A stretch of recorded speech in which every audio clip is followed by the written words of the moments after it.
जय हिंद। आज हम उपस्थित हुए हैं आप लोगों के लिए एक नया वीडियो लेकर के, जहां पे सबसे ज्यादा प्रश्न पूछा जाता है। आज हम चर्चा करेंगे उसके बारे में। कोई भी एग्जाम में आप बैठिएगा तो आपको यहाँ से क्वेश्चन देखने के लिए मिलता है। आज का जो हमारा टॉपिक है, हमारा आधुनिक भारत पढ़ना है, ठीक है। और इसमें हमको उत्तरकालीन मुगल साम्राज्य के बारे में जानेंगे। कोई भी एग्जाम हो, एसएससी हो, रेलवे हो, ग्रुप डी हो, एमटीएस हो, सीपीओ हो, एस्टेट हो, डीएलएड हो, कोई भी एग्जाम हो उसमें इससे प्रश्न आता है, ठीक है। यहाँ से सबसे ज्यादा प्रश्न पूछा जाता है। उस टॉपिक को आज हम शुरू करने वाले हैं, ठीक है। तो जानते हैं यहाँ से कौन सा प्रश्न आपके लिए पूछा जाएगा और पहले से भी कौन सा प्रश्न पूछा जा चुका है। जब भी आप प्रीवियस ईयर को देखिएगा ना, तो आपको यहाँ से क्वेश्चन देखने को मिल जाएगा कि यहाँ से क्वेश्चन पूछा गया है, ठीक है। तो चलिए जानते हैं इसके बारे में और जानते हैं आपके लिए क्या महत्वपूर्ण प्रश्न यहाँ से बनता है। तो सभी को पता है, उत्तराधिकारी का युद्ध में ना गुरु गोविंद सिंह ना बहादुर शाह को साथ दिए थे। यानी ये गुरु गोविंद सिंह क्या है, ये सिखों के गुरु हैं, है ना।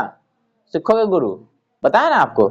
हाँ, तो ये ना जब उत्तराधिकारी का युद्ध हुआ था ना, तब बहादुर शाह के साथ दिए थे, ठीक है।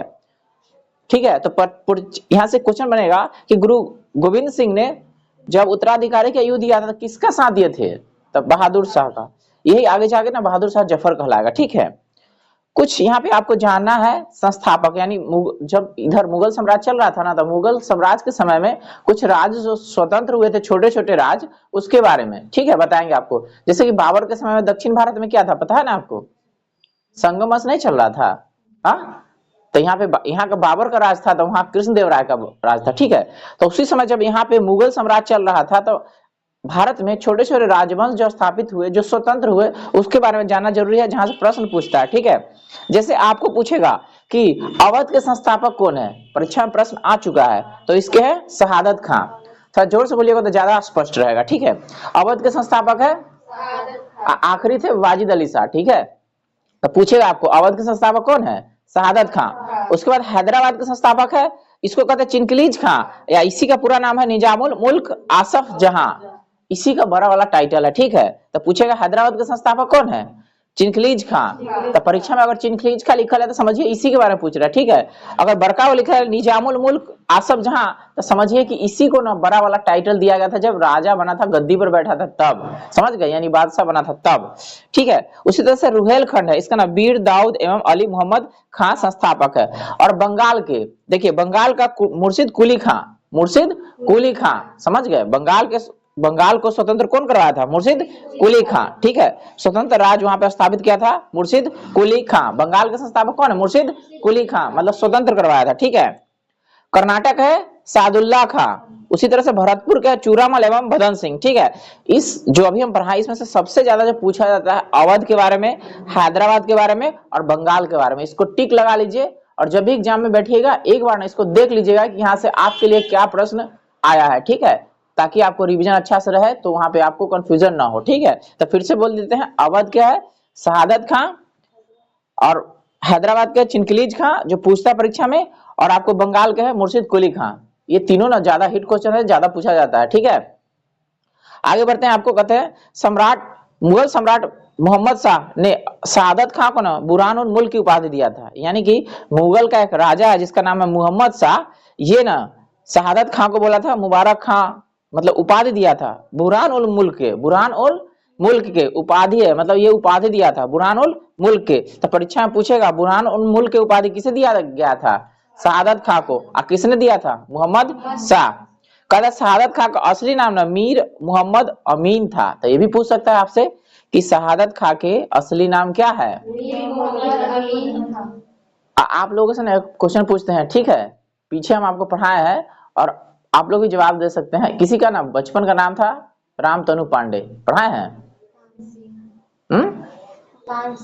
तानसेन का, ठीक है, चलो ठीक है, ठीक है। कहता है बहादुर शाह पूर्व का नाम था मुअज्जम, ठीक है, यानी बहादुर शाह का ना पहले का नाम था मुअज्जम। कहता है बहादुर शाह का ना साहेब बेखबर के उपनाम से भी पुकारा जाता था। ये भी परीक्षा में ना पूछा जा चुका है कई बार, ठीक है, कि साहेब बेखबर के नाम से कौन जाना जाता था, बहादुर शाह। अब साहेब बेखबर क्यों कहते हैं भाई, इसको बारे में समझिए।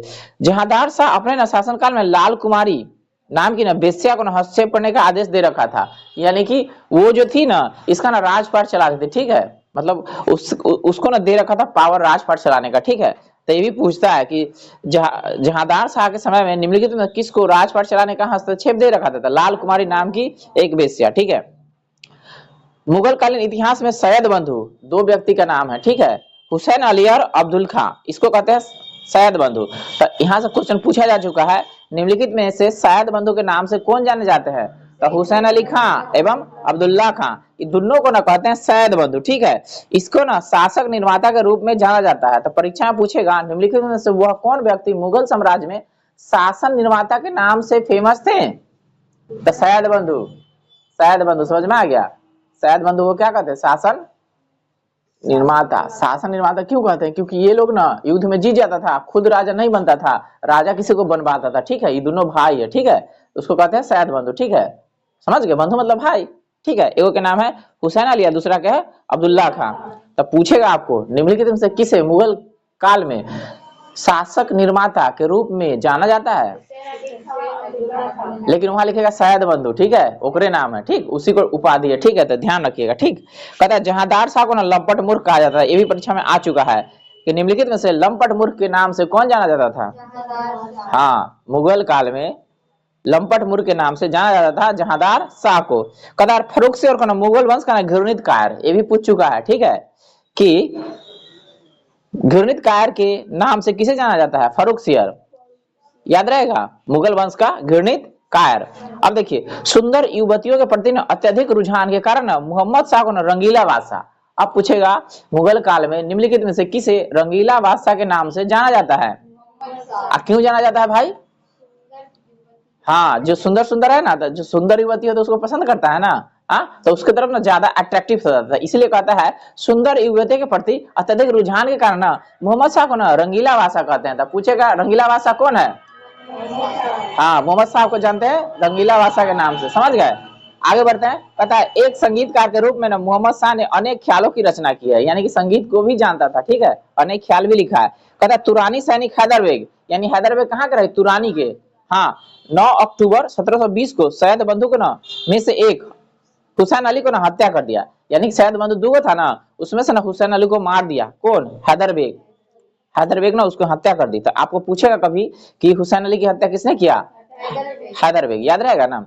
कहता मोहम्मद शाह के शासन काल में ही हैदराबाद के चिंगलीज खान ने निजामुल मुल्क की उपाधि धारण की और 1725 में स्वतंत्र राज्य की स्थापना की। यानी हैदराबाद का ही गठन हुआ 1725 में। कौन किया? चिंगलीज खा। ओकरे बड़का का नाम कथी है? हाँ, बड़का का नाम उसका निजामुल मुल्क आसफ जहां, ठीक है, चिंगलीज खा के बोलते हैं। हैदराबाद के स्वतंत्र रूप से संस्थापक है। परीक्षा में पूछता है, पूछ चुका है, आपसे भी पूछेगा, ठीक है। अब आगे कहता है हैदराबाद की स्थापना तुरानियों ने, यानी कि चिंगलीज खा ना तुरानी है, ठीक है, और अवध की स्थापना ईरानियों ने, यानी अवध में जो सादत खां है ना ईरानी है, ठीक है, समझ गए, इसके संस्थापक है, समझ गए। कहता ईरान, जिसको फारस भी बोलते हैं, के सम्राट नादिर शाह ने 1739 में दिल्ली पर आक्रमण किया और उस समय दिल्ली के शासक मोहम्मद शाह ने नादिर शाह के को ईरान का मतलब इसको कहा जाता है वहां पे ईरान का नेपोलियन, ठीक है। तब परीक्षा में पूछता है कि दिल्ली पर कब आक्रमण किया? तो 1739 में। तब पूछेगा नादिर शाह ने भारत पर कब आक्रमण किया? ये क्वेश्चन पूछता है, ठीक है। इसको ना ईरान का नेपोलियन कहते हैं। क्या कहते हैं?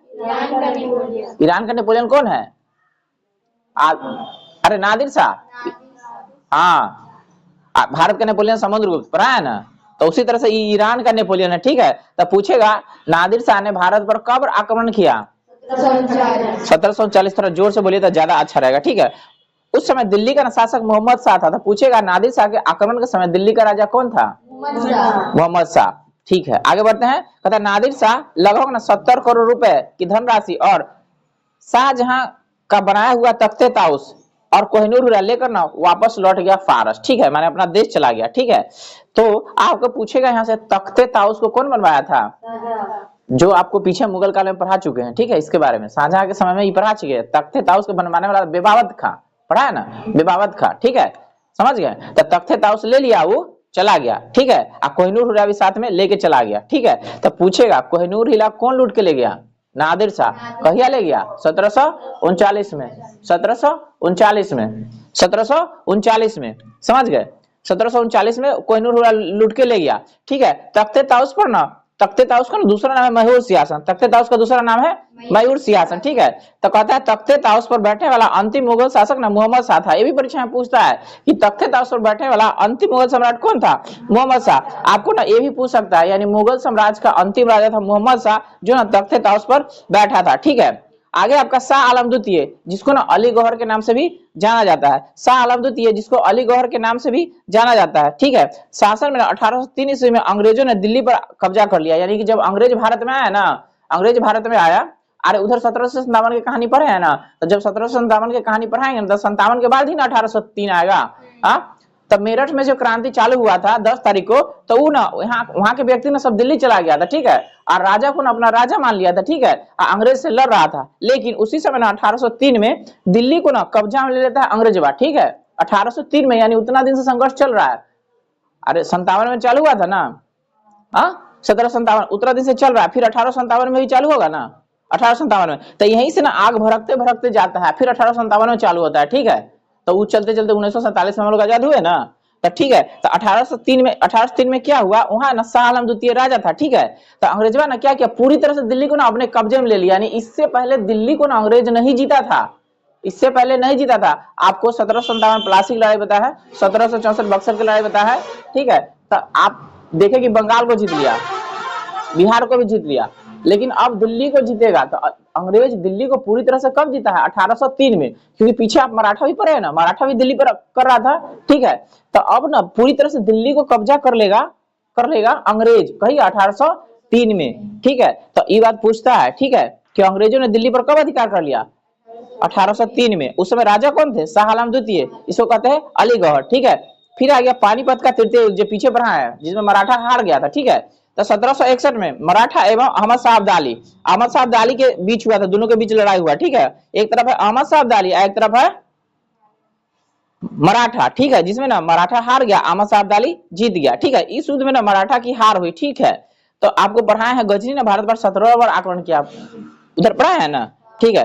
अहमद शाह अब्दाली का वास्तविक नाम था अहमद खां, इसने 8 बार भारत पर आक्रमण किया। तो परीक्षा में पूछेगा भारत पर 8 बार निम्नलिखित में से किसने आक्रमण किया, अहमद शाह अब्दाली पूरा नाम है, भारत पर 8 बार। अब भारत पर ना एगो पहले कहले है 5 बार, ठीक है ना, बाबर 5 बार, ठीक है, बाबर 5 बार, और गजनी 17 बार। तब बाबर पांचों के पांचों जीत गया था, बाबर पांचों के पांचों जीत गया था, और गजनी 16 बार हार के 1 बार जीता, आई 8 बार आक्रमण किया है। देखो ये आक्रमण करता था ना, तो जहां इसको जो मिलता था ना, से लूट लेता था, चल जाता था, लूट लेता था, चल जाता था, लेकिन अंतिम बार में ये रह गया, अंतिम बार में ये रह गया। तो देखिए अब फिर भी जीत के चल जाता था, अपना जो सेना होता था ना उसको दे देता था राजपाट, चल जाता था। तो देखे ना नादिर साहब भी लूट के लेके चल गया। हाँ, तो आगे बढ़ते हैं, कहता है गुलाम कादिर खां 1806 में शाह आलम द्वितीय की ना हत्या कर दिया। तो शाह आलम द्वितीय ना देखिए डरपोक था, तो उसको ना मार दिया, ठीक है। देखते हैं अंग्रेजों से हार जाता है, उधर मराठों से हार जाता था, मैंने हार जाता था कि उन्हें राजपाट छोड़ जाता कि आप ले लीजिए, हाँ हमको कुछ नहीं, मतलब छोड़ के चल जाता था, ठीक है, लड़ना नहीं चाहता था, मतलब लड़ता ही नहीं था, ठीक है। तो उसी मराठा वाला उसको ले लिया, फिर अंग्रेजों वाला ले लिया, तो उसको देखते देखते ना उसको मार दिया, ठीक है, गुलाम कादिर खां। तो परीक्षा में पूछेगा शाह आलम द्वितीय को की हत्या किसने की, गुलाम कादिर खां, कहिया 1806 में। अब आएगा बहादुर शाह जफर, इसको ना बहादुर शाह द्वितीय भी कहते हैं, ठीक है, इसका नाम है बहादुर शाह जफर, इसको बहादुर शाह द्वितीय भी कहते हैं, ये अंतिम मुगल सम्राट था। तो परीक्षा में पूछेगा कि अंतिम मुगल सम्राट कौन है, बहादुर शाह जफर, वो में लिख दे बहादुर शाह द्वितीय, तो समझ लीजिए उसी के बारे में कह रहा है, ठीक है। ये व्यक्ति उस समय ना बूढ़ा व्यक्ति था, ठीक है, 80 साल हो गया था, उसी समय लड़ाई हो रहा था, तो इसको पकड़ के रंगून भेज दिया, समझ गए। अरे अभी लड़ाई होगा ना 1857 में, तो ये लड़ेगा, ठीक है, ये अंतिम मुगल सम्राट है। तो परीक्षा में पूछेगा निम्नलिखित में से कौन सा अंतिम मुगल सम्राट था जो 1857 के युद्ध में भाग लिया, तो यही, तो वहां लिखेगा आपको बहादुर शाह जफर इसी का नाम है, ठीक है। आगे नीचे देखो 1857 ईस्वी में क्रांति में भाग लेने के कारण अंग्रेजों द्वारा बहादुर शाह जफर को ना बंदी बना दिया और रंगून भेज दिया, रंगून जानते हैं ना, बर्मा, जिसका नाम म्यांमार नेपिता, हाँ उत्ते भेज दिया, उधर जेल में रख दिया, बेचारा जेल में उतने मर गए, ठीक है, समझ गए। तो इनको कैद कर लिया, भेज दिया रंगून, ठीक है, कही 1857 के युद्ध में भाग लिए थे इसीलिए, ठीक है। कहता है लाल किला किस लाल किला स्थित हीरा महल, यानी लाल किला में ना हीरा महल है, ठीक है, बहादुर शाह जफर ने बनवाया था। लाल किला में ना हीरा महल है, ठीक है, इसको कौन बनाया? बहादुर शाह जफर ने बनवाया था। कहता मशहूर शायर मिर्जा गालिब, यानी ना कहता है शायर के जन्मदाता है मिर्जा गालिब, शायर के जन्मदाता है मिर्जा गालिब। बहादुर शाह जफर के ही ना समय में दिल्ली में रहते थे, ठीक है, यानी कि जब बहादुर शाह जफर दिल्ली में थे ना तो वो भी दिल्ली में थे, ठीक है, यानी समकालीन हुए, ठीक है। तब पूछेगा आपको कि बहादुर शाह जफर के समय निम्नलिखित से कौन उर्दू के प्रसिद्ध गायक थे? तो मिर्जा गालिब। शायर के जनक इसको बोला जाता है, ठीक है। कहता है हयात बख्श बाग लाल किला में स्थित है। हयात बख्श बाग कहाँ है? लाल किला में। हम अगले दिन पढ़ेंगे भारत में यूरोपीय व्यापारी कंपनियों का आगमन और डिटेल्स वहां से जानेंगे, ठीक है।